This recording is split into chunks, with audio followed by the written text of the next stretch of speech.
Secure some price for Monday, January 20th, 2025, coming to you from the Nation Network studio built by Arbor Lee. In the show, a presentation of Bet365. Open an account with Bet365 today. Bet on a huge range of markets. So, whatever the moment, it's never ordinary at Bet365.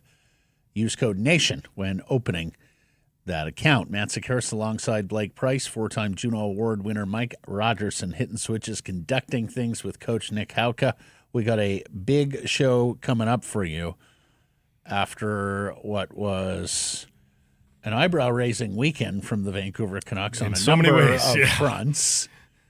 A trade that wasn't for JT Miller, a big divisional win over the Edmonton Oilers, and then antics at the end of that game that is, I suppose, likely going to lead to some discipline and suspension for Tyler Myers and or Connor McDavid. Well, I don't think they're going to punish Connor and not Tyler. So, no. Connor McDavid, we will discuss here over the next few minutes. And we'll start with our Surrey Mitsubishi poll question. Will JT Miller be a Canuck at the end of the season? Are we going to get through the season, Blake, with JT Miller in Canucks colors? I don't see a world in which JT Miller is a Vancouver Canuck in late March. I think the horse is out of the barn enough. Now, part of the takeaway of the Patrik Allvin availability that we just listened to was how difficult it has been to find a trade partner. But now that it is so out in the open, now that it is so obviously the biggest name available here in this new year prior to the trade deadline, I can't think of a bigger name that has sort of been in the trade mix, like concretely. Outside of Paterson, but yes, I hear what you're saying. What I mean? Yeah. So I think once that is out there and people know that it's available, I think there is a bidding war that is created. And who knows, maybe the timing of this press conference is part of that, even though he's not really saying anything regarding it. This is Alvine, who's currently wrapping up a press availability, the midseason press availability. But I think there's too much momentum here. I think it's going to happen. Yeah, hell of a game for JT and the Canucks on Saturday, but I, like you, think it's a matter of when, not if, with JT Miller, and I suspect that when is prior to the March trade deadline.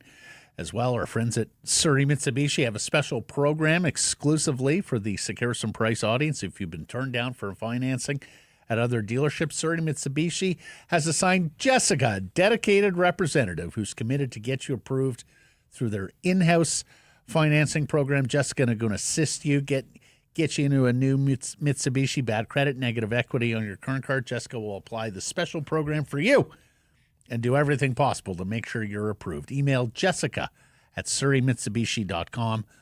Make sure you mention Sekeres and Price to get in on this program. Some conditions apply. Surrey Mitsubishi, 13820 104th Avenue in Surrey. Okay, let's get to our top story. JT Miller nearly dealt to the New York Rangers. It's a presentation of Yellow Dog Brewing, Neighborhood Brewing, Foolish Winery. My understanding, I got a couple of calls on this on the weekend. My understanding is that JT Miller and some Canucks people, teammates, gathered Friday, a last supper, so to speak, believing there would be a deal Saturday to the New York Rangers. As you know, all the reporting is out there that JT Miller was informed you're going to be a healthy scratch Saturday because they felt like they were on the verge of, I shouldn't say healthy, you're going to be scratched Saturday. They felt like they were on the verge of a deal. The word I got is that New York Rangers ownership got involved and the deal fell through. Now, what I heard was Philip Hedl and a first-round pick. And I'm unsure if that's this year's first-round pick from the Rangers A protected first-round pick. Right now, the Rangers, if everything went to Hoyle in the lottery, the Rangers pick would meet out at number 13, so I don't know if there was supposed to be protection around that pick. Or if it was a future first-round pick. And I even leave open the possibility that it was a Canucks future first-round pick in what I assume would have been a much larger deal. I don't know if some of those scratched New York Rangers minor leaguers were going to be a part of this. I do know, or I heard that Thomas Grant's saying that the conditions around the pick scuttled the deal. But what I heard was a Hedl and a first-round pick from the New York Rangers heading Vancouver's way. If Philip Hedl didn't have the injury history that he had, and he's got 4 seasons of 45, 50 points, which is sort of where he's been at when he's been healthy, I could get behind it. But, as I read one person put it, he's maybe one hit away from the end of his NHL career. Is he that? Wow. Yeah. Okay. I know Larry Brooks of the New York Post got a pretty good finger on that beat for years. Has been talking about Alexei Lafreniere, the former first overall pick. Of course, one time a client of Emily Castengave, Vancouver Canucks assistant general manager, back from her agent days. But I see Elliot Friedman saying that it wasn't Lafreniere. And that tracks from the standpoint of the Rangers have been hesitant to involve him and Braden Schneider, the right shot defenseman, in any kind of trade talks, not to mention the fact that the Vancouver Canucks, it wasn't long ago, we were talking to all the insiders who said they have made it be known they want a center in return if they're trading JT Miller, which very much makes sense when you take a look at the team's center depth chart, not to mention the fact that I'm not sure there's a top 2 profile center in the organization anywhere. Atu Ratu or others, I think, would have to go some ways from where they are now to project as a top 2 National Hockey League center. I think at this stage of the game we can cross out Mika Zibanejad. It seems like Mika is not going to waive his trade clause for Vancouver, or maybe period.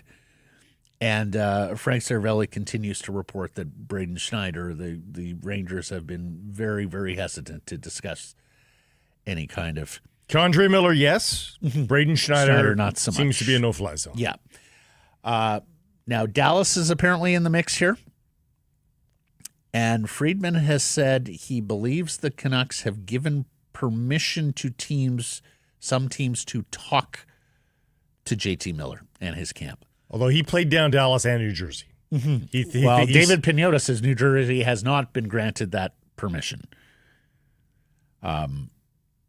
Saravelli says keep an eye on the Carolina Hurricanes.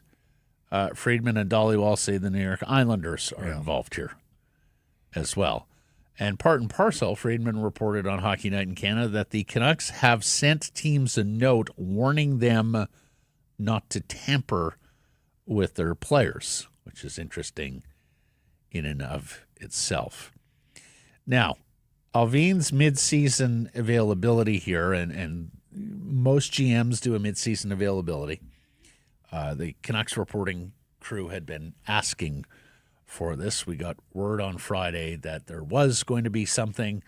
I think it probably tracks that it was going to be Saturday, and then all of this happened. Apparently a closed boardroom for the Canucks as they thought there was going to be a deal or were working towards a deal with the New York Rangers. Now, Alvine said very little when it came to trade specifics, or at least trading, or even trading at large in the however many minutes we were able to catch of this availability. It started at 11:45 Pacific time.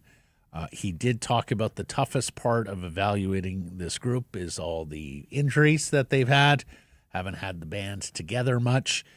He talked about the parity of the league making deal-making difficult right now. We also know there are cap considerations for a lot of teams. He said it was very unfortunate about the trade rumors, but he is proud of the players for blocking out the noise. And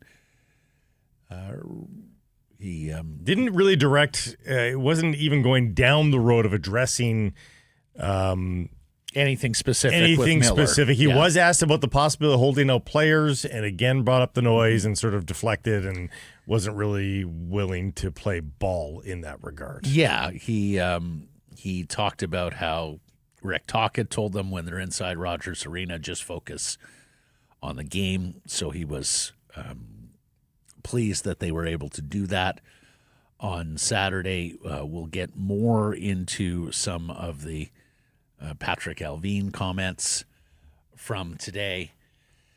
But here we are. On the verge. Again, Miller and some teammates had gathered on Friday in what they thought would be his sort of farewell to Vancouver. He was fully anticipating that a deal was set to go on Saturday, and then my understanding, the word I got, is that Rangers ownership got involved here, and the next thing you know, the deal fell through. But Hedl and a first is what I was told.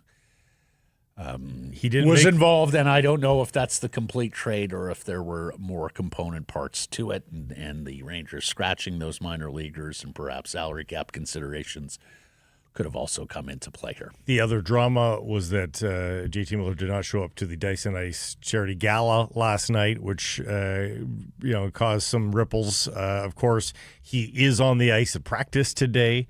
So I think the company line was that he was feeling under the weather. Food poisoning. There were supposed to be some absentees from practice today. We'll see if that ends up being the case because of that. But Rick Tocchet missed it too, incidentally, Dyson Ice. And frankly, I mean, if JT was prepping to, pick up and move to the Rangers on Saturday morning or late Friday night, I don't for a second begrudge him for. Well, you're glad handing with VIPs at that event, and you just know what every single question is going to be. So I don't begrudge him that at all. But it doesn't. I mean, can you get over food poisoning in 24 hours? You can, but it'd be a pretty light case of food poisoning if that's the case. Generally, people are feeling pretty gutted. So. What are our friends at Yellow Dog and Neighborhood up to? Well, lots of new announcements, including dark beer season. Colder weather's here. That usually means people start to go with the heartier beers. Well, try Neighborhood and Yellow Dog's flagship dark beer if you haven't already. It's called Dark Magic Horchata Milk Stout, or the Shake a Paw Smoked Porter. Go check it out right now at your nearest government or private liquor stores. All right. Why don't we hear from Patrik Allvin from the horse's mouth himself? And then we'll come back and discuss. And Mike, I'm sorry, stick handling this all on the fly. I'm not sure how this clip begins. Is it we'll react to it. We'll react to Here's it. Here's Patrik Allvin. From the start of training camp, there were questions about the composition of your defense. And yes, Quinn's missed a little time, and obviously Philip. A little tough to hear Jetbutt's question. Are you comfortable with sort of the lack of puck moving lower on the depth chart on your defense core? I think that those are things that when we constructed our overall team with the amount of money and what was available in the offseason, that was something we talked about. Whoever, the way we want to play, we want to play a fast game, and obviously with Quinn and Roenick being out, it makes it a challenge. You're asking guys to play more minutes. You're asking them to do more. You're asking Tyler Myers to run the power play, which might not be his strength. But again, you're watching at times where our defense have shut down elite power around the league in games against Toronto, Colorado, Edmonton. The way we want to play and giving up 15 shots against Edmonton here Saturday, I think our defense might be criticized for a lot of things, but in the end of the day, they're extremely capable of defending. And the way I see it, it's a five-man unit. So when our forwards are tracking back and supporting, it makes it easier for our defense. And the same thing goes with the transition game, where we are united and playing as a team when we're moving pucks fast. So I wouldn't say that it's just the defense. I think our overall game hasn't been to the level that probably it's needed to be consistent. And what about, I know the coaches have a style they want this team to play, but you are also in the entertainment business. Like, are you comfortable with a team that's near the bottom in shots on goal on a nightly basis? Well, if you see around the league, good teams, it's hard to create goals, and I believe that the fans want to see a team who win hockey games more than scoring goals and losing. I mean, if a high-octane offensive team as Edmonton only had 15 shots, I take the pride in that and winning the game that way. I have no problem. I think in the end of the day, the fans deserves to see good hockey, and the fans deserves to see a team that are winning. And what about the home record this year? I mean, they Yeah. haven't seen a lot of wins here. No, that's a concern, and it's not good enough up to this point for sure. So those are the three most criticized answers, I think, coming out of this availability. Much of it was trade deflection and company lines on we think the players have been brave and shutting out the noise and all that sort of stuff. Three different answers there that I think people have room to quibble with. A, that the players can defend just fine. Matt, you can coach five guys to suppress everything on the ice, which is what we've seen. The Canucks aren't defending so much as they are completely boiling the game down to a few moments. And they have not won with this game plan. 2 to 3 games tops since they really bolted down on this. The second answer, well, we don't want to be a team that scores goals and loses. There are very few teams that score goals and lose. The top 11 teams in the NHL goals for per game, this is prorated, goals per game, the top 11 teams are all in playoff spots. 13 of the top 16 teams in goals will match the 16 teams that make the playoffs to the top 16 teams in scoring. 13 of the top 16 teams are in the playoffs. So very clearly, there is a correlation. If you score goals at a better than average level, you make the playoffs. So I thought those two answers were the two pithiest answers he gave. With regards to the decomposition of defense and the question that Jeff asked on the front end of that clip, and apologies if the volume was a little too low to hear Jeff, I think there were a couple of clues there. When he said that they talked about it in the off season, but also mentioned what's available, it sounded to me like they didn't feel puck movers were available, or they weren't comfortable paying the freights for the puck movers that were there in free agency. When he talks about shutting down the teams with elite power, and interesting that he used the word power because that plays, of course, further into the philosophy of building a defense core full of trees, and mentioned Edmonton, Colorado, and Toronto, and saying, look, we might be criticized for a lot of things, but we're extremely capable of defending, and then talked about the forwards having to track back, which almost makes it sound like he is blaming the forwards not getting back enough or low enough to be able to start the transition game in the other way. I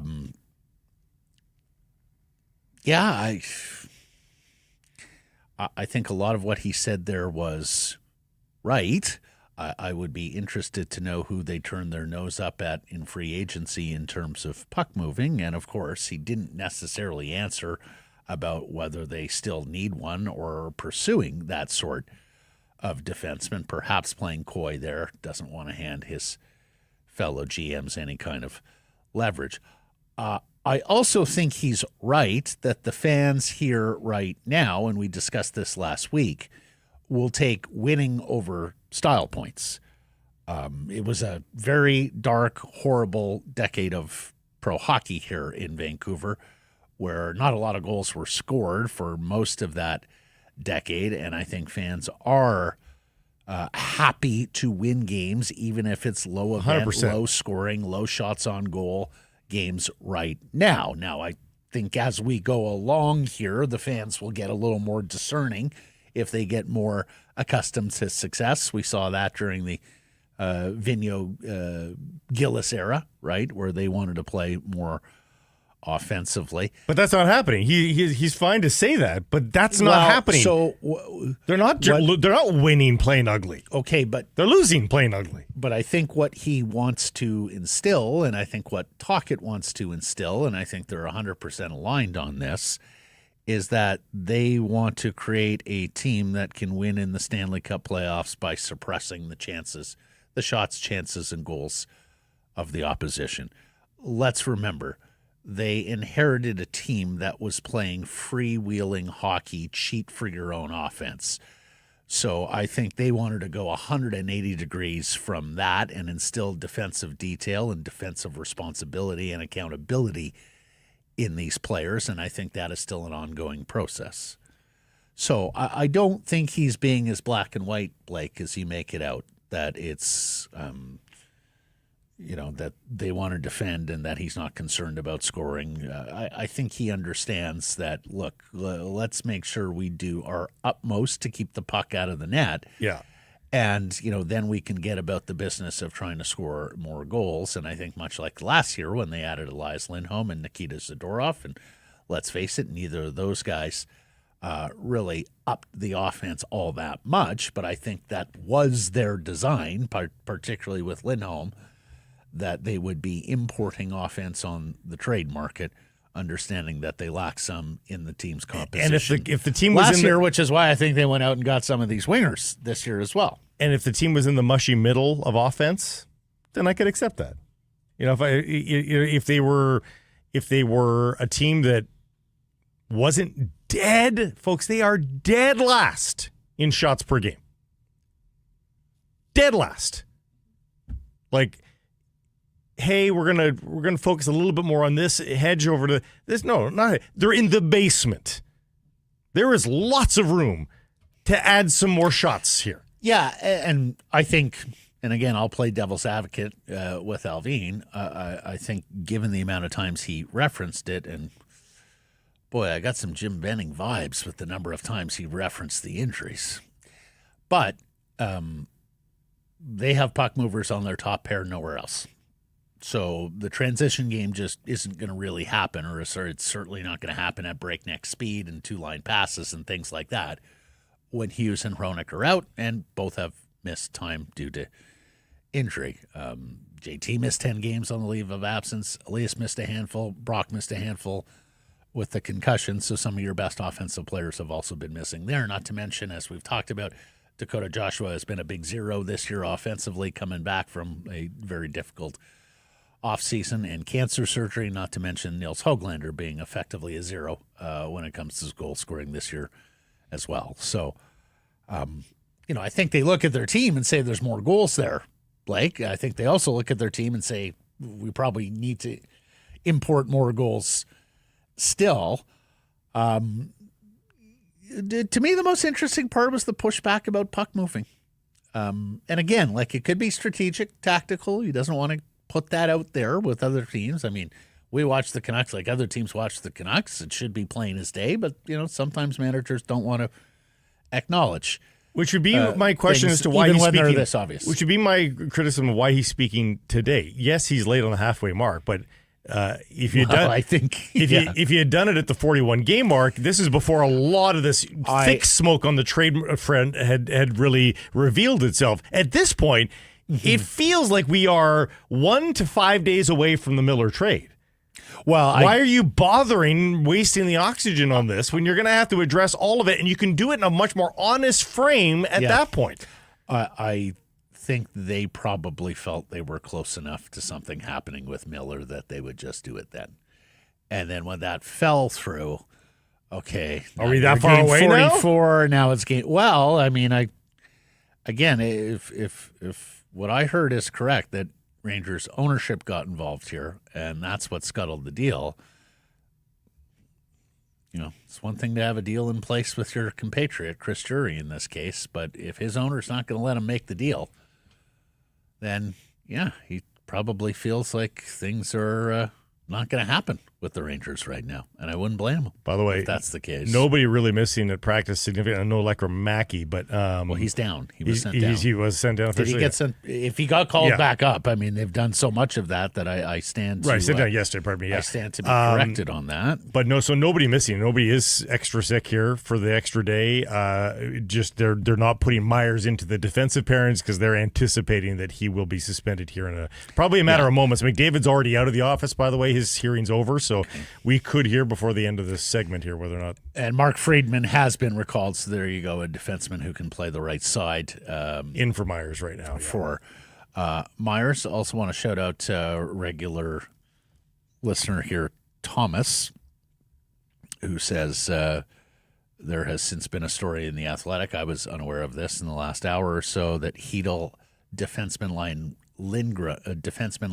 Ryan Lindgren and future assets, including a first-round pick, could have been headed to Vancouver in the trade for JT Miller. So, yeah, that tracks with what I heard, that Hedel and a first-round pick were involved. Again, whether it was conditions on the pick that ultimately ended this deal, that's what the Athletic was musing. Fair enough. Lindgren is a defensive defenseman who sacrifices his body for left that shot, side of left the puck, shot, a left shot. And, I'm unfamiliar with those minor leaguers and whether any of them. And he's a UFA to come here is Lindgren. So it's right now would start as a rental. If the Canucks liked what they saw, they could pursue an extension there. Now, on more from Alvine, he was asked about Elias Pettersson and said Patterson is well aware of the lack of production and that he is taking ownership of that. He talked about how it's going to be a process for him to be a star in the league, that he's not a finished product. But since returning from injury, he's been pushing the pace harder and providing a solid two-way game. And he talked about how he is more interested in the process than the actual points and productions when it comes to Elias. Dakota Joshua is got a lower body injury. He is still not skating fully, and so Alvine said that is still a week-to-week situation. They are still evaluating Brock Boeser and says there is no set time in terms of making a decision. He also said there are two sides to that matter, which, to me, effectively says, hey, we've made an offer, but, he's not interested in signing that yet. And then added, anything can happen there any day now. So, interesting on the Boeser side of things, or at least, is he trying to foreshadow there? Is he trying to lay the groundwork for, we made our best offer to Brock. It wasn't enough for him. We wish him well off in free agency. I mean, in absence of a full-throated, hey, he's our man, Brock Boeser's a Canuck, he is keeping the door wide open for a Brock Boeser move here. Like, there was no full-throated. Are you kidding me? That's Brock Boeser. He's a Vancouver Canuck. No. We're going to work on this right till the very end, blah, blah, blah. Like, It was pretty lukewarm. And IMAC has Boeser quoted from last week. I'm a UFA at the end of the year, so they could look at me and be like, he's the easy guy to trade right now. Yeah. And, J-Pat said that to us last year as well. And, if you fall out of the playoff race, if you've got a ton of work to do to get above the bar come trade deadline, I think you absolutely have to trade. Even if they're where they are right now. Like, even if it looks like promising to make the playoffs, but you're up 1 to 3 points out. Like, what are we doing here? Like, the chances of you squeaking in and then going on a run, pretty low at that point. I would need to see if the Canucks are starting to put some insurance points between them and the bottom. Okay, there's some momentum there. Yeah, you could start to dream the impossible dream. But if squeaking in seems to be the recipe for them, my goodness, you got to protect the asset, don't you? Yeah, I think so. I mean, Kiprio said this last week or 2 weeks ago. They can't afford their own quote-unquote rental here. No. Unless the team shows signs that it's ready to contend, not just get in the playoffs, but contend. Right? That was supposed to be, let's not reset the bar too low. This year was supposed to be about contending, not just getting in. Last year was get in. This year is contending. If I'm a Canuck fan, You're a long ways from contending. If I'm a Canuck fan, I'd be willing to drink the Kool-Aid on Dream the Impossible Dream if you see signs. But in an 82-game sample size, if you don't see any signs of that, why would you believe in it? And I think the Kool-Aid drinker would say, Blake, we have had our 4 franchise pillars and defenseman Philip Roenick in the lineup the same night. What, twice since the beginning of the year? When Roenick came back, that was the first game he played with Demko. So it's been a couple of handfuls. All the injuries, all the inconsistency that Alvine was bemoaning.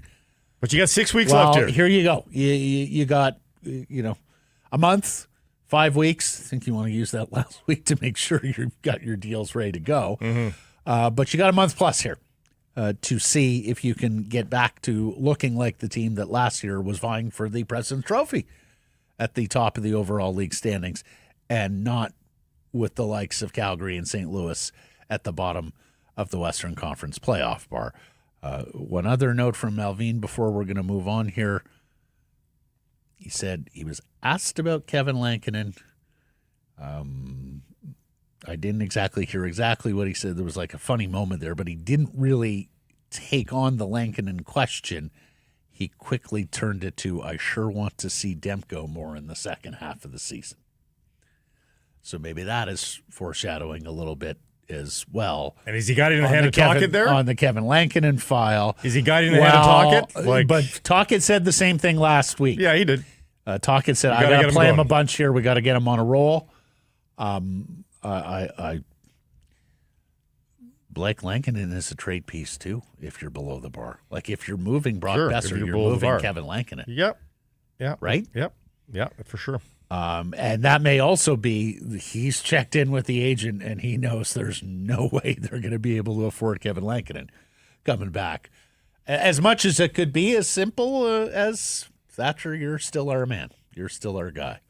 And if Thatcher Demko wins his next start, guess what? He's above NHL 500. I think Thatcher's at the point now where if he wins starts, it's going to be Thatcher for the next game, other than back-to-backs and when he absolutely needs a rest. I don't think they'll play him 4 and 6, but I think they're going to give majority, yes, but 55% as a majority. No, but you have the head coach and the GM now messaging want to see more of Demko. So I think Thatcher continues to win. You are back to a number one and back up more of the classic than what we've seen here since Demko's return from injury. Okay, the game. Wow. When the planets align, that's what it can look like. A 3-2 victory over Edmonton. They outshoot their division and playoff rivals 27-15.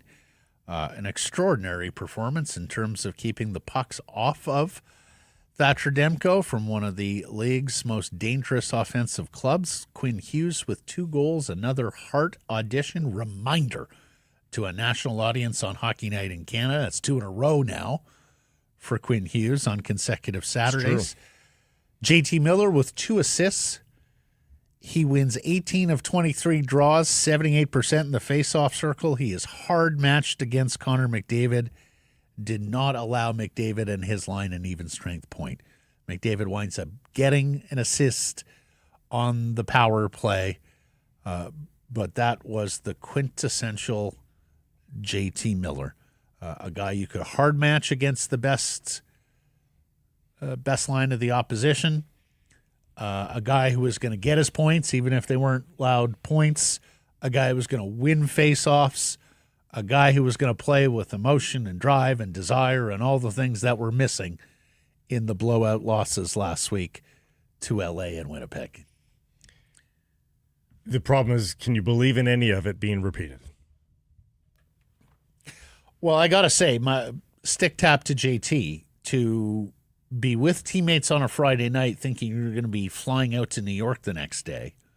Get the call the next day that you probably aren't going to play. Yeah. And then are told, no, deal fell through, you'll be in uniform tonight, and have that performance. That showed a fair bit of mental fortitude.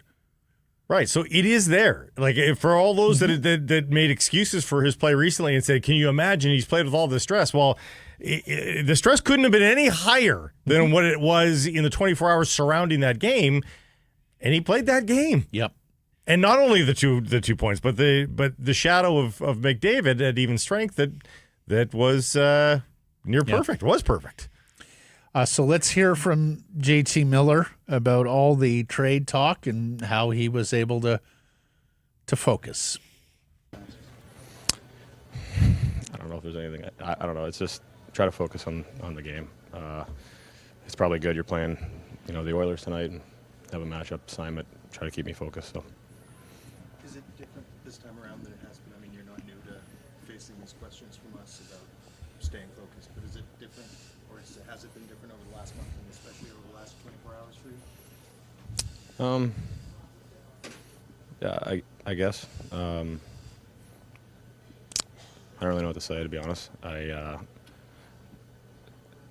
don't have a good answer for you. I'm just trying to focus on game to game still. It's boring, but it's true. I did notice, though, you took the 3 stars. Is there any sense of sort of knowing that the uncertainty's there, just sort of savoring what's been a pretty great run for you in the city? That's a nice try. Got to be a little more clever. I'm going to try to. Okay. If this was your last game in Vancouver, what does it mean to you to play here? I'm not getting into this. I'm planning on being a Canuck today, tomorrow. Whatever happens. I'm focused on the next game. That I get. Yeah. All those Yeah. answers. Well, the caginess around it. Like I don't like the I don't knows. I don't know a lot of the time. But in the context of that interview, I actually didn't mind it. Well, a special set of circumstances, Yeah. right? And didn't want to get into the last 24 hours. He's not going to say goodbye before he has to say goodbye. Exactly. So I understand Exactly. that. Exactly. Well, typically what happens, they don't even say goodbye. They just come back in another uniform. Yeah. They get a And they moment say how on great the it video was, board. love they the speak city. in the morning Yeah. skate and all that. Yeah. Coach Tocchet also very impressed with JT Miller and the way he handled Saturday. Here's Rick. A lot of noise, but I've been here 2.5 years. He's played a lot of good hockey for me, and he was outstanding tonight. So we're just going to march along. But I thought he was terrific tonight. That line, really. I mean, that's a tough line. I mean, McDavid and Draisaitl. I mean, to be able to, that we didn't really shut them down, but they did a hell of a job. So I got to give JT a lot of credit. And one of those faceoffs in the power play were big too. Those are big ones for us. That got us the 2 goals. So, look, don't typically, and Rick's absolutely right there. That's the toughest assignment in the league, right? Because when they get behind early, and they were behind 3-0 early in the game, that's when Coach Knobloch puts them together a fair bit. That's when you have to deal with 2 of the best players in the world, including the guys leading the NHL in goal scoring right now, in Leon Draisaitl. So I'm just going to put this out there for you. Don't bite my head off here. I don't usually like to give players excuses, exit ramps, things of that nature. But because JT Miller has a no-move clause, and because we were this close to a deal on Saturday morning to the Rangers, they would have been talking to his camp. And if Elliott's report is true that other teams now have permission to speak directly to JT Miller in his camp, does that add a little bit of context to the outings against LA and Winnipeg, the LA one in particular? We asked on Friday, are you done with JT Miller? I mean, we were all sitting here on Friday saying that is a player who's checked out. Because that was the initial gut punch, you mean?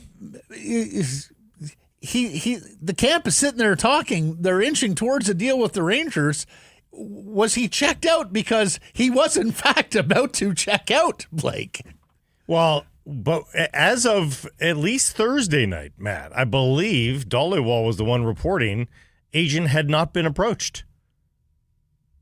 So I think, as Dreger always says to us, and we don't have Dregs on the show today. He's on a vacation. We'll catch up with him later in the week or next week. There is a semantical game that happens. They tell reporters something that maybe by the letter is true, but isn't necessarily conversations had been had, but the request Exactly. had not been made. They haven't asked him to waive yet. Yeah. But have they gone to him and said, Does he would like the JT, Rangers? Yeah. Would JT waive for the Rangers? Would JT, in a future tense? Potentially. Yeah. I think that would be my guess. I mean, while he was the most notably bad player in both of those games, I also just think the team was terrible too. I mean, so I don't think that explains that part of it. The team was absolutely horseshit, Yeah. and JT was amongst the worst of them. Yeah. On Thursday against LA, but now I look at it and say to myself, okay, like was that a little too much for him? Did he think I'm going to be heading to New York here? Like, unless he's walking into the room, I've got going, a West Van household to pack up, or at least, and this is the way it happens. No, my wife has a West Van household to pack up with the little ones and everything, because I'm on the plane to New York to play the next night, and that's that. This chapter of our life as a family here in Vancouver is over. I can understand if that weighed a little heavy. Hell, Doug McLean was on Nick Kiprios' show saying he was supposed to have lunch with Canucks advisor Dale Talon, who canceled on him. So it sounds like everybody was called in on this from the Vancouver Canucks point of view, that it was this close to happening. Before we leave this game, so in the early days of Sekeres and Price, in fact, it may have even been before you and I got together in November of 2011. When I was just a contributor? Well, no, when I was doing the show with Barry and a okay. contributor to your show. It may have been before. I don't remember. But the topic of ketchup came up, and I made my feelings very clear. Despise it. Think it a masking agent for children to eat their meat. When I see adults dousing things in ketchup, Where are you going with this? Unsophisticated palates if you need ketchup as an adult. The Chicago hot dog people have it right. By age 10 or 11, you should really have graduated from ketchup. We found out last year Connor McDavid also reviles ketchup and may even have a ketchup phobia. And I have acknowledged to you that I'm with Connor on that. Kids tried to play terrible pranks with me as a child because they knew how much I hated ketchup. Did you see ketchup, man? At the glass? No, I didn't see that. A guy dressed up in a full I did see some ketchup reference to costume. it. Yes. Including with squeeze bottle. I had not made the connection. And was banging on the glass, trying to get Connor McDavid's attention. So was it JT or was it ketchup, man? That neutralized him or set him off versus Connor Garland. I can understand if he was shook. He quite literally saw red. For those of us with a ketchup phobia, like you just want to be, I don't even like to see it. I hate smelling it. That's strange. The world loves ketchup. You're on an island here. No, I'm not on an island. You are. I'm with Connor McDavid. And I'm with every adult in the city of Chicago who orders a hot dog and does not put ketchup on it because that would be sneered at in that city. I wouldn't necessarily need to have it on ketchup, but around fries, I think most people like. On a hot dog, you mean? Yeah. Fries? You need it on? I don't need it. I prefer gravy, to be honest, but Yeah. I'm not against fries and ketchup, and nor is the entire world. Okay, so what do you put ketchup on then, Blake? As I said, fries. Fries? Yeah. Is it a more extensive list than I would that? put it on a burger. In the absence of a special sauce, if you're at a boutique burgery. Yeah, that's about it. Okay. I'm not a grilled cheese dipper. I'm not an scrambled eggs person. Eggs. Don't get me started. Yeah. I have a gagging reflex when I see ketchup put on eggs. Macaroni and cheese is a weird one. I also have a gagging reflex to that. Yeah. Mike is chortling in the producer's booth. I literally gave my dad shit for putting ketchup on eggs yesterday. Good for you. Well done. And shame on you, Mr. Rogerson. You're old enough to know better. Anyways, ketchup man. We'll see if he becomes the thing at other Canucks Oilers games. When it comes to the temper tantrum, though, on Connor Garland, I see some people in the chat are talking about there's no way that McDavid's going to be suspended as they host Ovechkin. Oh, very good. Tomorrow. Yes, the NHL considers all these ancillary things rather than the task at hand, lest we forget. Yeah. So, I mean, we're minutes away here for those of you in the live stream. For those in the podcast, you know by now. But look, yeah. I think both players deserve a suspension. And if Tyler Myers gets an additional game than Connor McDavid because of the thrust of his away from the play, so be it. That's something I can abide. And it was evidently. I said the night of, right after the game. I said, watch, it'll be 1 for McDavid. It'll be 2 for Myers. Yeah. But that's interesting because that takes Myers out of the rematch, but it does not take McDavid out of the rematch. But that's if it's. Can they appeal? Just kick the can down the road? Yeah. Anyways. Yeah, maybe. Also on, and interesting, it's a very smart play on Connor Garland's part. It's a penalty, but it's also a smart play. Yeah. Why wouldn't you in that scenario? You snooker the Oilers and the referees there. Okay, fine. Give me the penalty. Make it 6-on-4 for 12 seconds or whatever. Well, if it's by the time it really gets over the top, that's down to 8 seconds left. Whatever it is. And you're blowing the whistle, and you're calling for a face-off. They got to win a face-off. Which is, at best for the Oilers, a 50-50 proposition, given how JT Miller was taking face-offs. And if Miller wins that face-off, guess what? You never touch the puck again. Absolutely. So careful what you wish for there. That's understanding situational hockey from Connor Garland. I mean, that's leveraging the rule.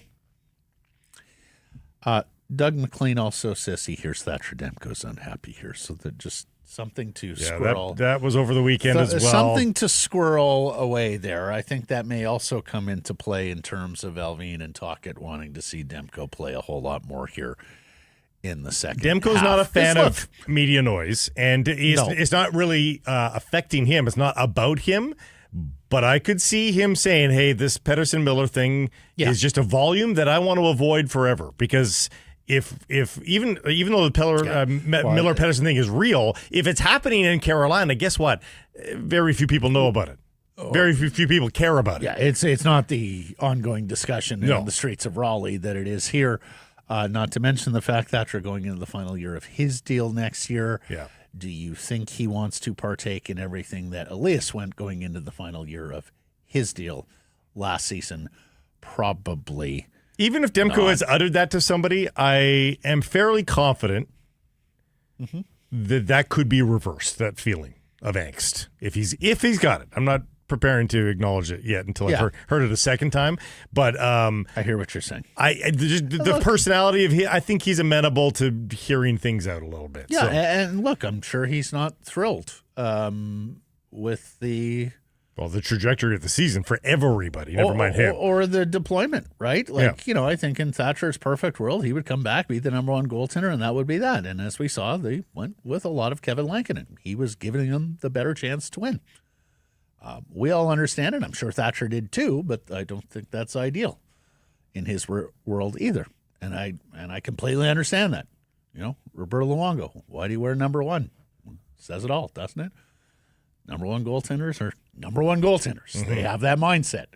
Have you met Barney Berger? Have you met Patrick Waugh, Dominic Ashe?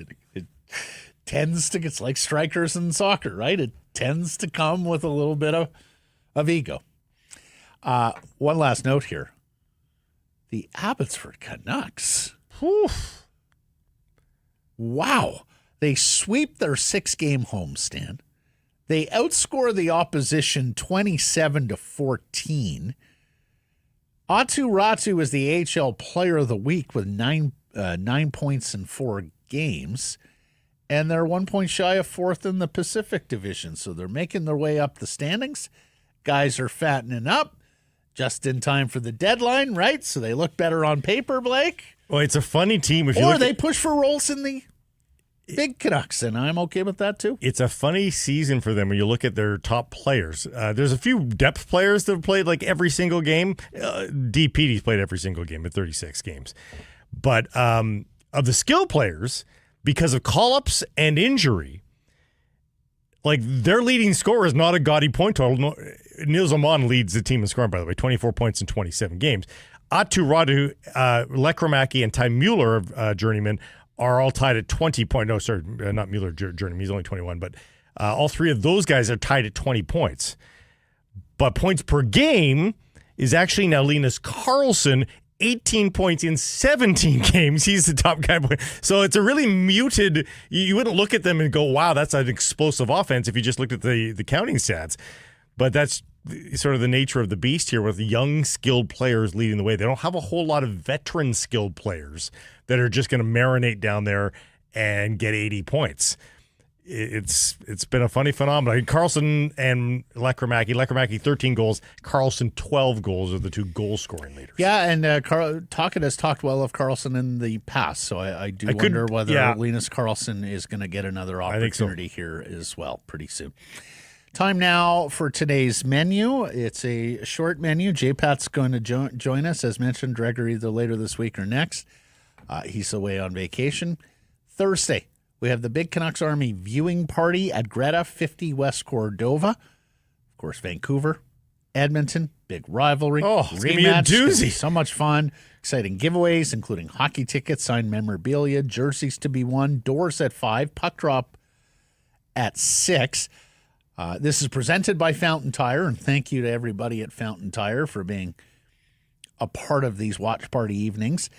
And this is in support of One Broken Bike, our charitable partner for the evening. A 4-person VIP reservation gets you entry into the event. It gets you a Greta burger, and the smash burger there is outstanding. It gets you a beverage, plus it gets you a gift card to play at the arcade that encircles the bar. I would suggest knowing where your machine game of choice is and getting there right at the horn, because they tend to fill up at the intermission.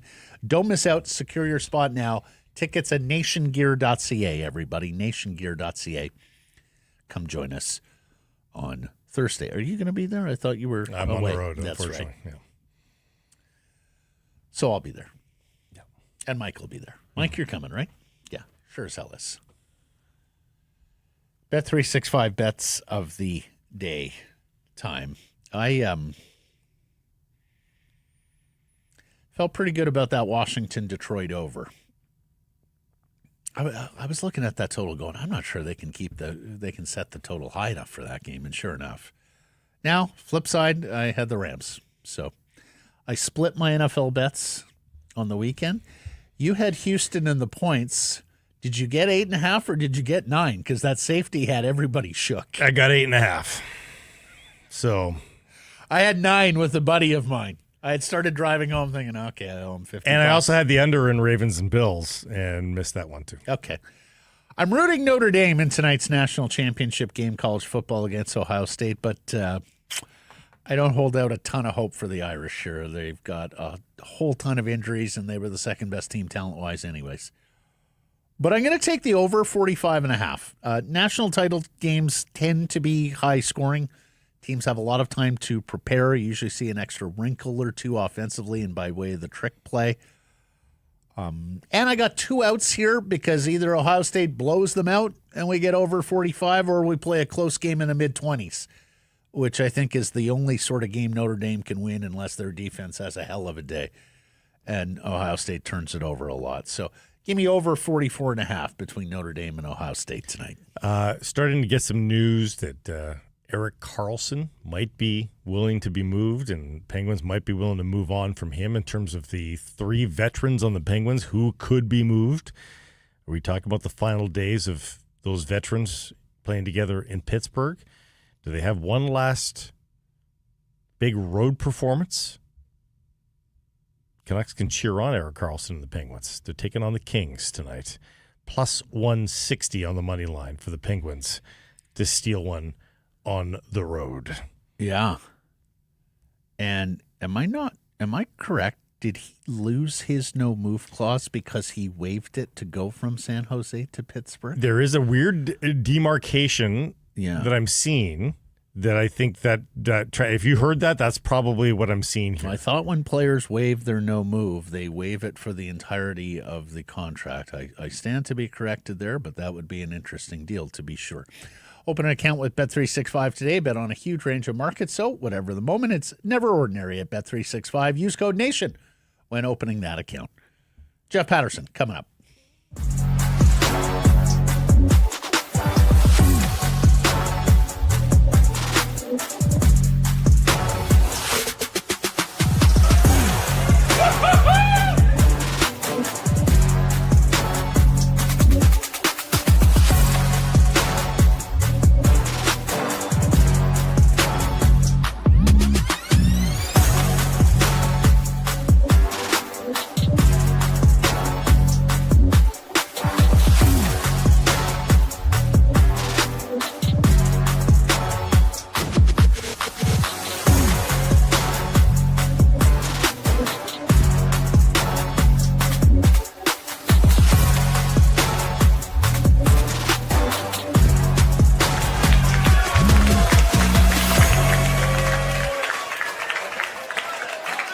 Pearson Price from the Historic Wall Center. This next segment proudly presented by Ben Moss, a Canadian company with a history dating back more than 100 years. 5 locations in BC: Abbotsford, Victoria, Chilliwack, Coquitlam Center, Willowbrook, and Langley. Committed to customer satisfaction. Check out the large selection of Canadian mine diamonds, lab-grown diamonds. They got mine diamonds with payment plans to suit your needs. For more information, check out benmoss.com. Ben Moss, for the love of jewelry. Here's Jeff Patterson, the host of Rink Wide Vancouver, our Canucks reporter after a busy weekend. Jeff, just going to start there. Your overarching thoughts on everything we saw and heard this weekend with JT Miller and the Canucks. No, he wanted to start with Miller because obviously we could start at the end of the hockey game as well. Yeah. But, look, for all the people that keep thinking that this is a figment of media imagination, this is all really real. When you get that close to telling a player that you're sitting them to protect the asset, when it sounds like you've got a deal on the table and then for whatever reason it falls through, they're that close. Like, it just, the player probably isn't going to play for the Vancouver Canucks a whole lot longer. And I do think people now, like before, a lot of it was speculation and rumor, but you're getting it from both sides here, out of New York and out of Vancouver, that they were that close. Players were sitting out in the Rangers farm system, all that kind of stuff. Like, you can connect dots here. This is all pretty damn real. So let's see where it goes from here. But yeah, I mean, I think you have to prepare yourself that the JT Miller era with the Vancouver Canucks is quickly coming to an end. Is a deal centered around Lafreniere acceptable as you see it? He's not a center. He's a winger. What do you think there? Well, I just think we're getting to this point now where the Canucks realize that they have to do something. And again, they know how extreme it is behind closed doors and in that locker room. I just feel like it's going to be addition by subtraction, and they're grasping at the best deal possible. They're certainly not working from a position of strength. And Miller holds the cards here. Like, he's got the full no move clause. So it's not like they can cast this wide net. And that's why I think that they were really drilling down with the New York Rangers to get something done here. So you got to get a showpiece back in return. And it may not be the one you were looking for originally. It may not be one that meets all of your needs. You have to remember, though, too, the return they got for Bo Horvat, they quickly flipped that and changed the nature of the return. So I think there is always something behind door number 2. But right now, it kind of feels like they're working hard, working long hours here, trying to push a Miller deal across the finish line. At that point, we can all assess the return they got, but whatever they get, it may not be ultimately what they trot out on the ice here over the long haul. As I mentioned in the opening block, one of the things that I heard is Philip Hedl and a first-round pick. How does that strike you? Yeah, I mean, it's underwhelming, but again, they're the ones that feel the need to make this move. And so we saw it in the Horvat deal, too, that the Islanders were one of the few teams that was prepared to offer up a first-rounder. The rest of the package didn't really matter to the Canucks because they had this design on moving the first-rounder to address an area of need. Now, it's a lot slimmer playing field here because of the no movement clause for Miller. It's not like they can deal and shop a deal around and try and get the best possible deal from a bunch of teams.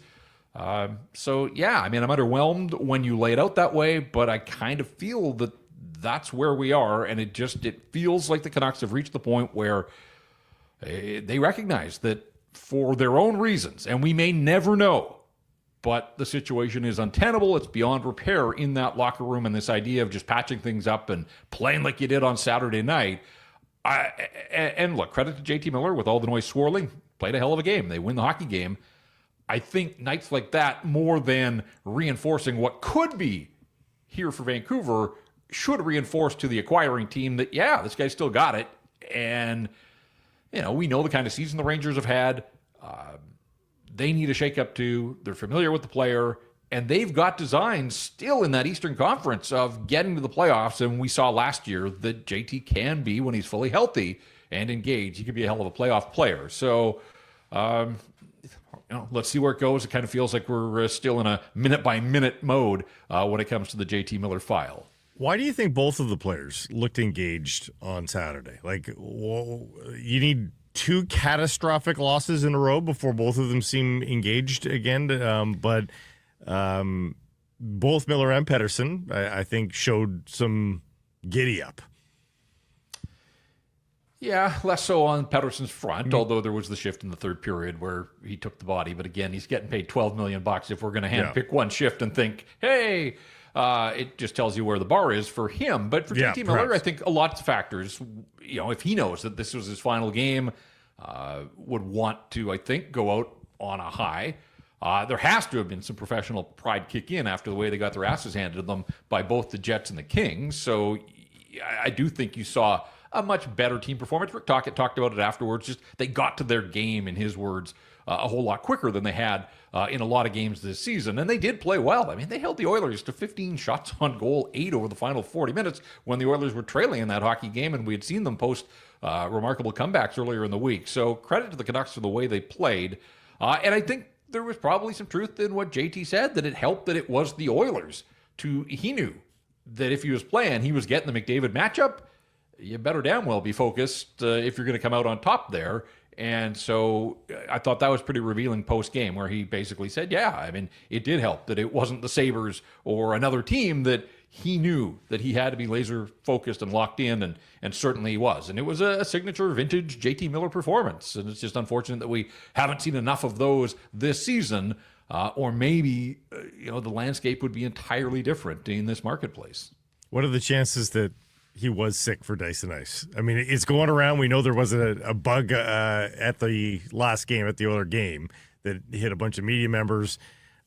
But the fact that it was basically just him and coach that didn't show up, I mean, it raises an eyebrow, doesn't it? 1,000%, just like splitting the two of them on the power play there. Nothing to see here, apparently, except that there was everything to see. Yeah. So, yes, there have been so many clues along the way. I will say a reminder to avoid salad at all costs, because it sounds like it was the salad in the press box meal on Thursday against the Kings. Our friend Patrick Johnson's done exhaustive research on this front, and he was one of the victims. Apparently had a sleepless night and some food poisoning. I ate the media meal, but I skipped the salad, as I do too often. But a good Al Michaels tip. It worked in my favor. Yes, the green. So, yes, yeah. Apparently there was some food poisoning that not just the media, and some would maybe raise a side eye to food poisoning in the media meal, but that's for another day. But apparently there were some players, and even Rick Tocchet said Saturday morning, he said that he had some game time decisions, that there were some guys dealing with something, and I don't think he meant injury front, that I think there were a few guys that may have, they had the flu a little while ago, but I think this was different, whatever. Yeah. Yes, raised eyebrows for sure in the wake of everything that had happened 24 hours earlier, that there was no JT, but no head coach either at Dyson Ice. I don't blame him for a single solitary second. You were on the verge were on the verge of scratching me to send me to the Rangers. No, I'm not attending your show pony fundraiser. I don't blame him for a single solitary second on that one. So what do you think? You think that win spurs something on? No. Jeff, did you see it? No? No? I wrote about this at Canucks Army. Quick no. Look, at the risk of sounding like the younger George Bush, fool me once, shame on you, fool me twice, and shame on me. I think I got that one right. You did. Won't get fooled again, I believe was. Look, I mean, the Leafs game last Saturday was supposed to be a turning point in a building block. How did that work? The shutout of the Stanley Cup champs just before Christmas, and then they got blitzed by Boston the next game. Followed that up with a good win over Colorado, and then squandered a 2-0 lead in Utah and lost in overtime there. Go all the way back to November when they beat the Kings to finish up the sweep of the 3-game California road trip, and at that point, that was probably their best effort. They came home and got absolutely bombed by the Edmonton Oilers. So this group is just way too inconsistent now to say, oh yeah, good win. Look, it has the potential to be something to build on, but I need to see it. And again, this is a team that hasn't strung consecutive wins together since the start of December and hasn't won back-to-back games on home ice all year. But man, they're in a position. The Sabres are playing in Seattle, so they're getting the Sabres on the back end of back-to-backs, although it's an early start here on Martin Luther King Day in the States, so it's a sort of a day-night back-to-back. So the Sabres will be a little more rested, but still, you're getting a bad Buffalo team coming in on the back end of back-to-backs. They may see James Reimer in goal here on Tuesday night. Opportunity knocking. So let's see what they do with it, but they have not earned the benefit of the doubt based on other decent performances that have been followed up by something far less impressive. The people that are podcasting this and listening to this later will know the answer, most likely. But probably best for the NHL if both Myers and McDavid don't play on the rematch, right? I mean, wouldn't it be? I mean, obviously that benefits the Canucks. So I'm not saying that as a homer. I'm saying that it could devolve if they are allowed to get back at it so soon after the incident at the end of the game there. Yeah, I mean, I'm like everybody. I'm really curious to see how the league handles this. The McDavid cross-check is born out of frustration, obviously. Gets tangled up with Garland, and they're losing the hockey game. He's a competitor. There's no place in the game for stick work like that. The Myers one, I have zero idea. Like, away from the scrum, to see two pretty similar-looking, headshots with sticks in the same melee. Seconds, yeah. Bizarre, but where I think McDavid at least can play the league like, I was pissed and, I was frustrated.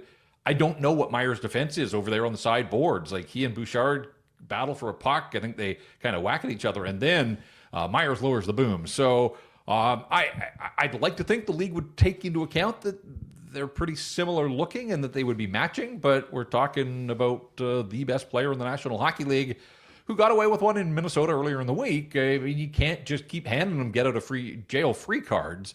And not that I needed a reminder that sports is tribal, but my goodness, just the reaction online. Like, there isn't a single person out there that can give you any sort of unbiased opinion on the way things shook down on Saturday night. Like, it's just wild. Like, I've watched the replay literally. I spent Sunday morning, I probably watched it 50 times, sort of breaking down the film and how it all happened. And this idea that McDavid is a complete innocent bystander is hilarious to me. But my timeline just filled. I think every single Oiler fan came at me over the weekend, and that's fine. I used the block button sort of like McDavid used his stick on Garland. But it's wild. Like, it really is. There's a set of events there, but the way it's interpreted is it's nuts. Yeah. I mean, that's sort of what this show does, is try and look at it down the middle of the road. One game for McDavid, two for Myers. Does that make sense? I could see that. I think there's with the more distinction, of a as you say, away from the play. And so we'll see where it goes, obviously. But, I mean, there's a part of me that says, hey, give them each one and let them play on Thursday. Yeah. And what happens, happens. And if you're looking for a place to watch Thursday's rematch, well, Greta Bar and the Canucks Army Watch Party. Very good, J-Pat. Got to sell these I was things, going to get there as well. But it certainly, it adds some spice to the rematch. Connor Garland's going to hear, that's great. Like, I think he's the kind of guy that'll feed off that. But obviously, the Oilers fans are going to be all over him. Will the Oilers be all over him? We shall see. One of the things that I just didn't get in all of this was the way it unfolded. So it's incidental contact out high. McDavid tries to cut back on Garland. They both fall. Like, Garland is actually at the bottom of the pile as McDavid sort of topples on him. Then they're wrestling. And this idea that it was completely one-sided. Now, is Garland doing his best to hold McDavid down? He said afterwards, he's the best player in the league. Like, might have been the best way for us to get a victory. Ultimately, that's how it played out for the Vancouver Canucks. So Oiler fans may not like that. But for 5 seconds at the very least, it just looks like two guys that are wrestling on the ice. What if the refs had stopped play and given them both minor penalties? Again, I think the Oilers and their fans would have been just livid that Connor McDavid now was gone for 15 with the final 15 seconds. Like, I just don't think there was an outcome that was going to work for the Oilers in any of this. But this idea that McDavid doesn't take a shot at Garland at the, a gloved punch, Also, they have possession. They have possession. So if they both play down, then it's down to a face-off. Then if the face-off is won by the Canucks, Oiler fans are going to hate that too. Sure, and JT was dominant in the faceoff circle. Like, if you're just kind of trying to figure out the way it might have gone, that yes, it wasn't a guarantee that if they get a power play for the final 7 or 8 seconds, JT was incredible in the faceoff circle. That was another area that he really was on his game on Saturday. So, yeah, I mean, so many angles to all of this, but again, the idea that the Almighty was an innocent bystander, I find quite laughable. It's a heads-up play by Garland because it takes McDavid out of the play. It dares them to call a penalty. And, of course, you have to get possession for them to call a penalty, so the clock might just expire anyways. And even if there is a penalty called, it's an abbreviated power play where I think the higher danger is allowing McDavid to roam in that situation. Well, it's ref really can blow it heads-up down. play. Ref can blow it down if he sees fit. But again, I don't know that it necessarily is advantageous to the Oilers who have possession of the puck. It was. I do think that, like, as they split and Garland tackles him again, like, there is a penalty in there somewhere. But by then there's 6 or 7 seconds left in the hockey game, and I just no, it's not by the rule book, but. It's an effective play when defending the 6-on-5, especially against that team. Full disclosure, we're recording this before Alvine speaks today. What do you want to hear from the GM, Jeff? Why he has not acted yet to help this hockey club that has needed help. And we knew from the time it broke training camp that with Quinn Hughes, and we didn't even know that Quinn was going to take his game to another level then, and a healthy Filip Hronek, that this defense just wasn't good enough. And we've seen that play out for 45 games now, and management has clearly watched as well. The results speak for themselves. Canucks again below the playoff bar, even after the win against the Oilers. So that is certainly a question that I will pose if nobody else does. I mean, there's going to be questions, obviously, about JT and this whole situation and kind of the direction of the hockey club. And remember, this is a general manager that, like, he was flat out pissed off when he met the media after losing Game 7 in the second round last year. Like, banged the podium, and this isn't good enough. Well, how does he feel 45 games in when he looks up and there are 8 teams ahead of him? This is his hockey club. And yes, there were some issues in the first half, but they're healthy now. And even that didn't help them last week. I mean, better effort, obviously, against the Oilers. But, there's a lot to get into with Patrik Allvin, but certainly one of the questions is just his inactivity for a guy that looked and was so aggressive on the trade front a year ago and has been hard to find around the rink, in trade talks, all of that kind of stuff. We just haven't seen much in the way of activity from the Canucks front office. Last week you said to us, boy, Boeser would be the just easiest to move. From your lips to Boeser's. He says to IMAC, I'm a UFA at the end of the year, so they could look at me and be like, hey, he's the easy guy to trade right now. Your thoughts about Boeser musing about a new destination by March? Yeah, I saw he talked both to IMAC and to Patrick Johnson, separate articles, separate interviews. In fact, I saw the two of them. IMAC was waiting patiently as PJ had his appointment in Boeser's stall last week. This isn't a revelation. An unrestricted free agent that this general manager has questioned in the past, and I don't get the sense that you get to past the middle of January and there really hasn't been much on the discussion front in terms of an extension. I think a lot of people can see where this is probably headed, and it's just a question, do they pull the trigger on a trade and try to get something for Boeser, or do you ride it out and hope that he has another playoff like he did last year and thank him for his services and take the cap space that you would be committing? And that's sort of the prize in all of this from a Canucks standpoint. Sure, you'd love a return on an asset, but I'm not convinced. I think we may see that this, Boeser stays through the trade deadline. Maybe they double back after the season and give it one last shot, but I think the Canucks have drawn a pretty firm line in the sand in terms of the dollar amount and the term that they're willing to give him. And as a 28-year-old unrestricted free agent with a 40-goal season on his resume, he's going to get paid, and he should. Like, you work to these opportunities. If it's not here, he's going to get his money somewhere. But I do think that there is a significant risk involved for the Vancouver Canucks in locking this player up to, certainly the max kind of contract, and I don't even know if that's on the table from the Canucks perspective right now. So Boeser, I do think he loves it here in Vancouver. It's all the only place he's known as a professional hockey player. Talked to PJ about taking his dogs for walks out in Pacific Spirit Park and clearing his mind and all those types of things. Like, he is in Vancouver right now, but is he going to take a 6-year contract at $6.5 million when somebody might be able to go 7 by 7.5 or 8? Like, it's a business ultimately, and he has to do what's best for him. So, do you think if they're in the same? Do you think if they're in the same spot at the deadline, they still don't trade him? Like, if they're 1 point back, sort of exactly where they are now, do you think they still don't trade him?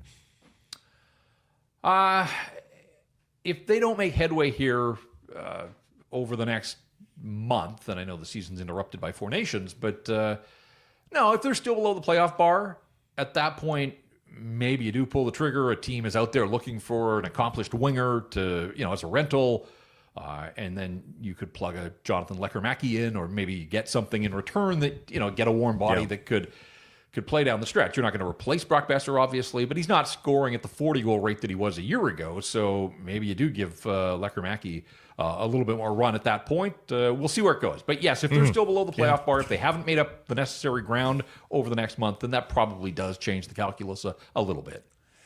I think it may pivot on the Miller deal, gents. That if they get NHL return there and get a bump, get a bump, you keep them. If not, and particularly if there's any kind of futures involved in the Miller package, which I think we have to consider now, then I could see Boeser moving on. Lastly, Jeff, tomorrow with their expansion cousin Sabres in the house, they will name the Canucks all-quarter century team for the 21st century.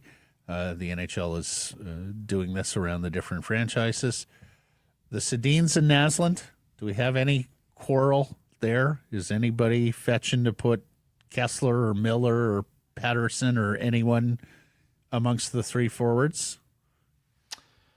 Is this a fan-driven thing, or who's selecting the? I don't even know who's ultimately in charge of selecting these teams. So unclear to me. I always have trouble. No, I believe it's the league. The league is putting out 2 lineups. It's not fan voted. Like Gary and Bill Daly, or like who? I mean, who's doing the heavy lifting here? I don't know. So no, I mean, I think yes, up front those would be the guys. Quinn is obviously one of the defensemen, and then probably Alex Edler. I would think it's Edler's the other guy. Okay, and then we're Roberto in goal. I think it has to be, doesn't it? Yeah. All right. Yeah. Yeah, no, I mean, there was some who might want to make a case for Noland or a BX or someone over Edler, but it's got to be for me. It's career points, career everything. Alex Edler, marvelous stuff, sir. Thank you for this. We'll catch up later in the week. In fact, you'll be sitting in for Blake on Friday, co-hosting with me. Yeah, let's see what this roster looks like. Let's see what this team looks like by the time Friday rolls around. I think we're all kind of in standby mode, minute by minute, right now. Mm-hmm. If you are struggling with things like managing stress, anxiety, relationships, or divorce, reach out to the counselors at Advanced Counseling. Book your free initial consultation today at advancedcounseling.ca.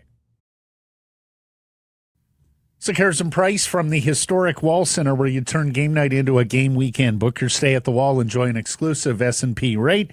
Call 604-331-1000. Mention us by name. Some blackout dates apply based on availability. You can text 778-402-9680. Email live at harrisonprice.com. All of it to the Great Clips inbox. Great Clips. It's going to be great.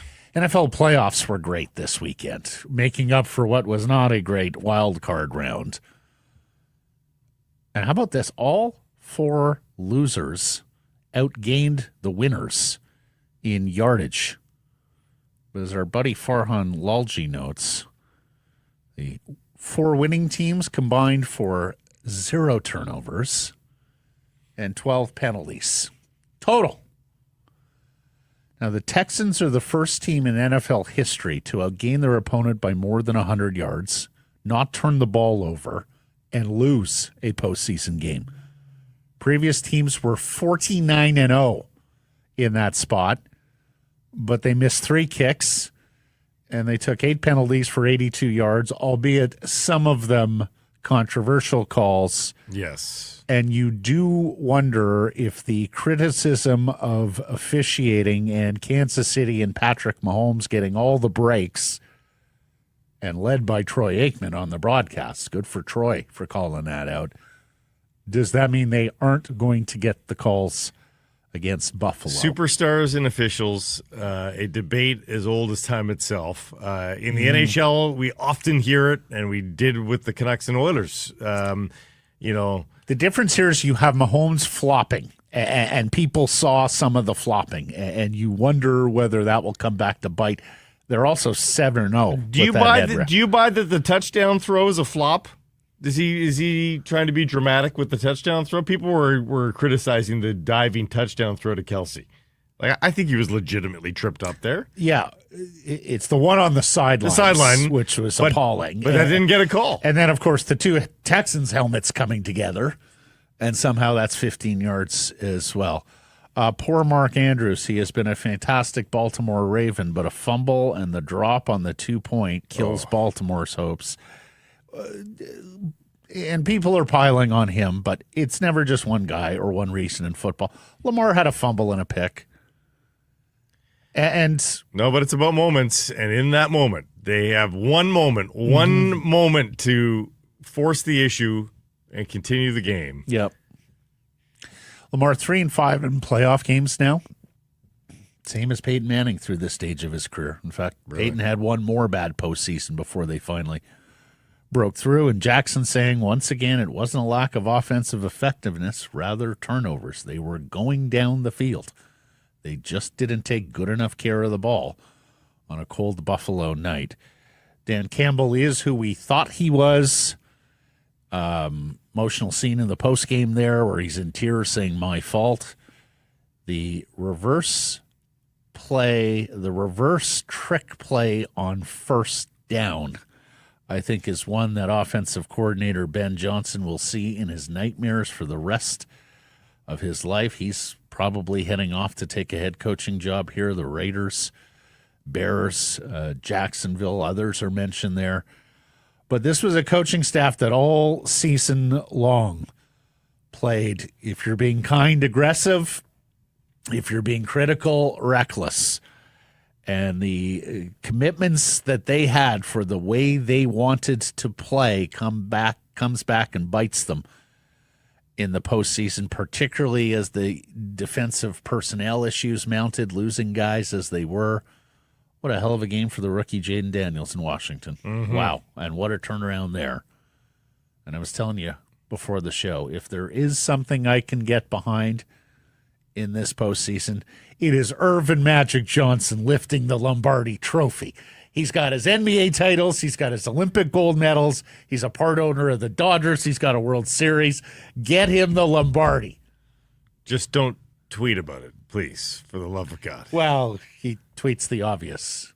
You can hear his voice, though, in his X account. Yeah, you can. I am glad that we got the aesthetics of the snow, which without the snow really becoming like a total detriment to the game. Like, it wasn't a foot deep, right? Like, it was, they still played We're talking Rams-Eagles here. All the snow games, I think, were snowy, but there was still a passing game involved, you know? Like, it was fun. And Matthew Stafford saying he is going to take some time to evaluate his career or retirement. I suppose when you get abused by Jalen Carter for 4 quarters, that probably gives you a moment's pause. Philadelphia is through as well. And, you know, we talked all season long about that NFC North division with Detroit, Minnesota, Green Bay, historically good. It's 2 NFC East teams for the George S. Halas Trophy to the NFC champion, and then the matchup we all want in the AFC, right? Mahomes versus Allen, Buffalo one more time against Kansas City. And the whole football world is against Kansas City. Yeah. And does the world become Buffalo Bills fans? Like, I think so. Yeah. I think outside of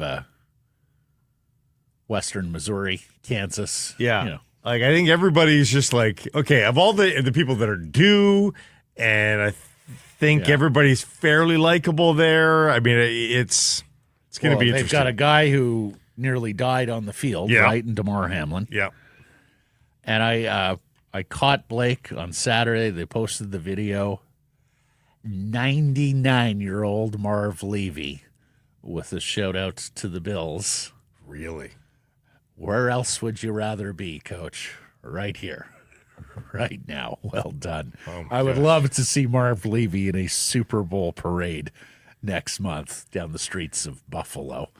You remember they held a parade when they lost the Giants in Super Bowl 25. Scott Norwood had his tearful moment. It was an incredible scene there.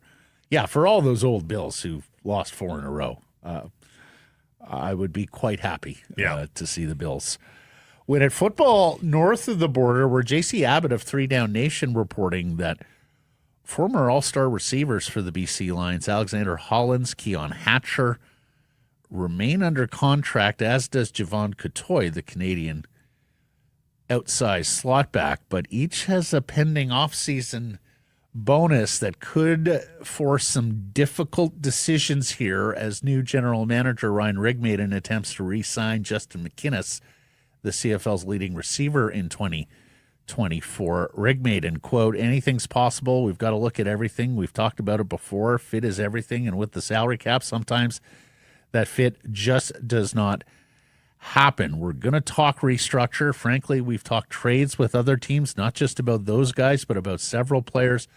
To be honest, it's tough because of those numbers, and you can only have so much salary at one position.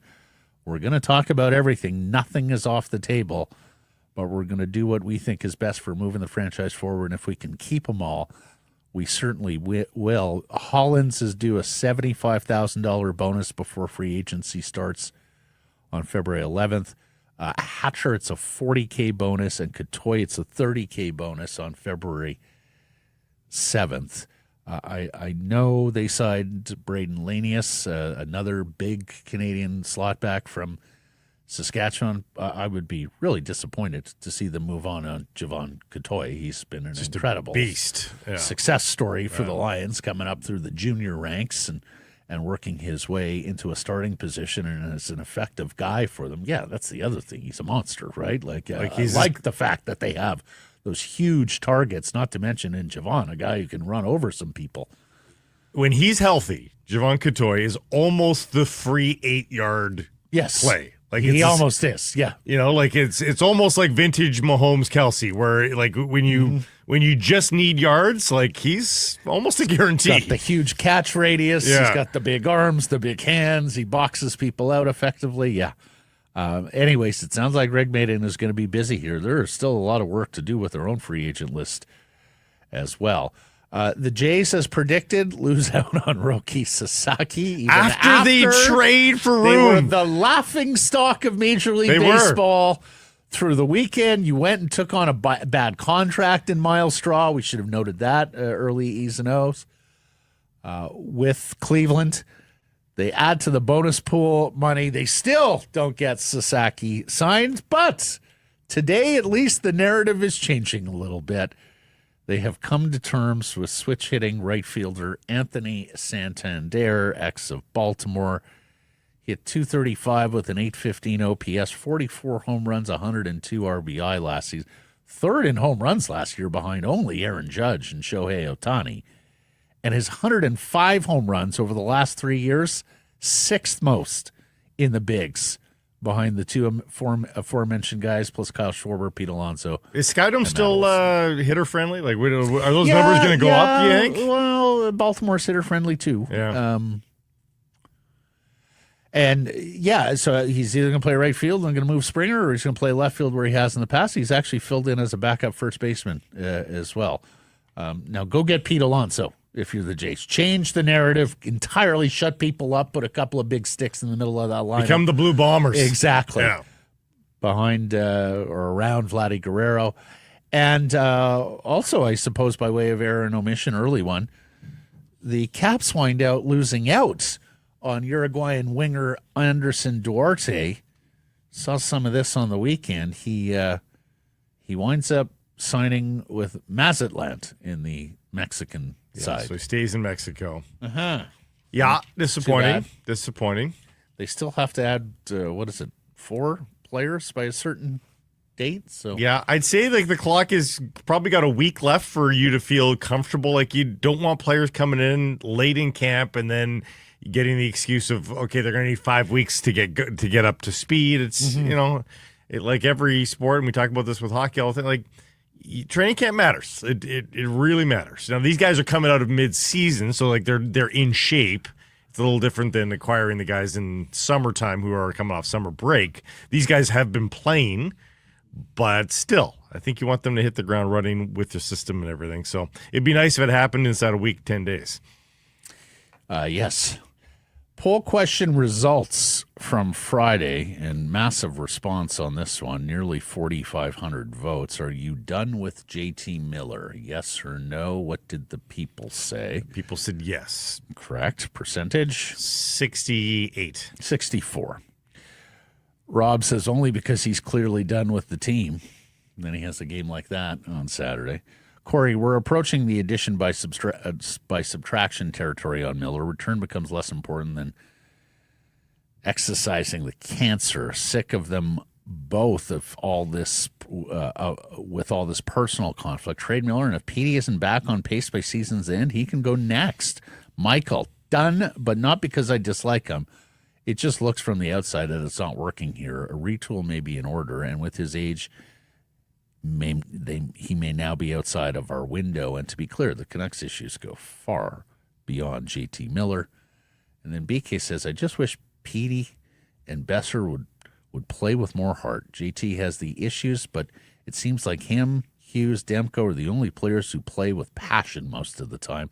11.6 for someone who can't produce at a second-line level is also getting ridiculous. Yep. Yeah, I hear you. Mentioned the two errors already on Duarte, or things changed with Duarte. We should have had that Straw was a bad contract. Cleveland was moving out to the Jays. That's all I got. Anything to self-report? I mean, on the show, no. I did create a bit of an error yesterday as I watched for about 45 minutes. Yes. Knowing when the kickoff was. I took special note the night previous because I was at the Shark Club in Kamloops watching the Canucks game and noticed, okay, 3:30 Pacific time, we'll drive down, watch the Bills and Ravens. Yet when I arrived, I ended up arriving rather early, midday. Had the game on in the background. All 4 kids were in the house for the first time in a long time, so enjoyed chatting with them and had the game on, periodically checking in, and man, the score's getting a little lopsided here. Wonder what the yardage is for Henry. I went to go check. Game hasn't started. What? I didn't turn it on. My son had turned it on, so I'm going to blame him partially. Yep. But I watched probably a good 45 minutes of a Week 3 matchup between the Ravens and Bills. Thinking it was the AFC divisional playoffs. Yes, yeah. In very good conditions. Yeah, very balmy day. Very balmy. Boy, is it warm in Buffalo in late January. So I'll call myself on that. There you go. Yeah, be careful of those NFL Network reruns of games at this time of year. Yeah. Thanks for joining us, everybody. Appreciate you spending some time connecting with us. Please do subscribe to all our assorted channels, YouTube, and wherever you get your podcasts. Follow on social. That's X, Insta, Facebook, TikTok, YouTube, and Blue Sky Live on many of those platforms, noon Pacific time weekdays. And, of course, support the community sponsors you hear us talking about. Keep it local. There's a short halftime.